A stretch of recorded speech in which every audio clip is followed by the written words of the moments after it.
નમસ્કાર, જય હિન્દ દર્શક મિત્રો, છોટાઉદેપુર ક્રાઇમ ન્યૂઝમાં આપ સૌનું હાર્દિક સ્વાગત છે।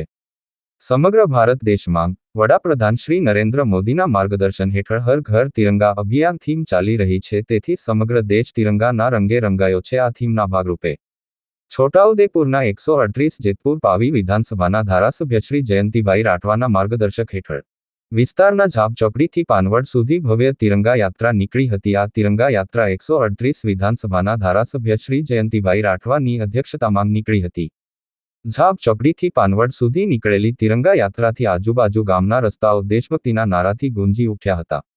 આ તિરંગા યાત્રામાં ઝાપ, પાણીબાર, ઘોડિયારા, સાટલી, કાવરા, ચીમલી, પાનવડ સહિતના વિદ્યાર્થીઓ અને નગરજનો લગભગ 3000 જેટલા આ રેલીમાં જોડાયા હતા। આ તિરંગા યાત્રા પાનવડ નગરમાં ફરી પાનવડ ખાતે આવેલ મહાદેવના મંદિર ખાતે સંપન્ન કરવામાં આવી હતી। આ તિરંગા યાત્રામાં દેશનો દરેક નાગરિક હર ઘર તિરંગા અભિયાનમાં સહભાગી બની ઘર ઘર તિરંગો લહેરાવીને એકતા, સમરસતા તથા રાષ્ટ્રપ્રેમની ભાવના વધુ પ્રબળ બનાવવા માટે હર ઘર તિરંગા થીમ ચાલી રહી છે। ત્યારે આ અભિયાન અંતર્ગત જાહેર સ્થળો, કચેરીઓ, સ્કૂલ, કોલેજો દેશના હરેક ઘરે ઘરે તિરંગો લહેરાય તેમ આ રેલીમાં આહવાન કરવામાં આવ્યું હતું। રિપોર્ટ રાજકમલ સિંહ, રાજપૂત, છોટાઉદેપુર।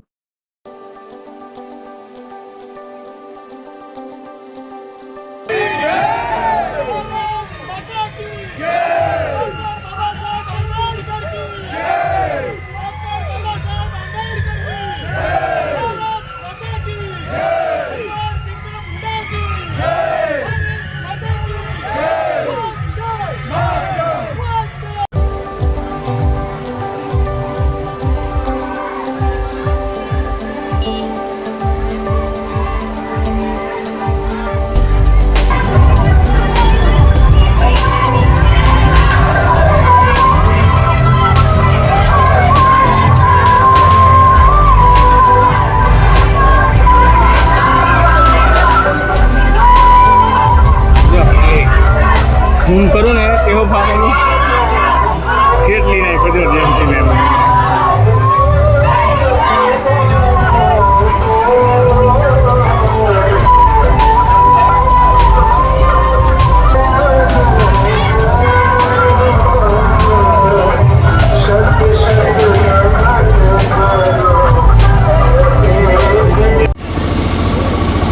આખા દેશની અંદર દેશના પ્રધાનમંત્રી શ્રી નરેન્દ્ર મોદી સાહેબના આહવાન થકી તિરંગા યાત્રા આખા દેશમાં ખૂબ ઉત્સાહ અને આનંદ સાથે જ્યારે 15મી ઓગસ્ટે જ્યારે આખા ભારત દેશની અંદર જ્યારે ધ્વજ લહેરાવાનો ત્યારે દેશના પ્રધાનમંત્રીએ નક્કી કર્યું છે કે આખા દેશમાં તિરંગા યાત્રા થાય, ઉત્સાહ આનંદથી આઝાદીની જે લડાઈ હતી, આઝાદી આપણને મળી એ માટે ઉત્સાહ અને આનંદની અંદર આખા દેશની અંદર તિરંગા યાત્રા થઈ રહી છે। ત્યારે આ મારી 138 વિધાનસભા ક્ષેત્રમાં પણ લગભગ 10 કિલોમીટરની યાત્રા સૌ કાર્યકર્તાઓ, સ્વૈચ્છિક સંસ્થાના વડાઓ, શાળાના બાળકો, શાળાના શિક્ષકો સૌ સાથે મળીને ઝાપ સ્ટેન્ડથી માંડીને અમારું પાનવડ જે મહાદેવ મંદિર, પંચ પાંડેશ્વર મહાદેવ મંદિર વર્ષો જૂનું પુરાણું મંદિર છે ને પાનવડનું ખૂબ મોટું મહત્વ છે, એવા પાનવડ નગરમાં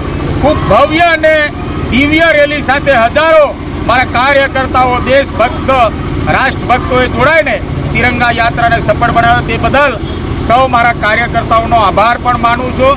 અને અમારા સૌ કાર્યકર્તાઓએ સંકલ્પ લીધો છે કે આજના દિવસે આન બાન શાન સાથે પોતપોતાના ઘરે જઈને તિરંગો લહેરાવે અને એ તિરંગાનું માન સન્માન જળવાયું રહે એ પણ અમે સાચવવાનું સૌ કાર્યકર્તાઓને આહવાન કર્યું છે। અને તિરંગા યાત્રામાં જોડાયેલા સૌ મારા સન્માન્ય કાર્યકર્તાઓ, શાળાના શિક્ષકો, શાળાના બાળકોનો આ તબક્કે ખૂબ ખૂબ આભાર માનું છું। ધન્યવાદ।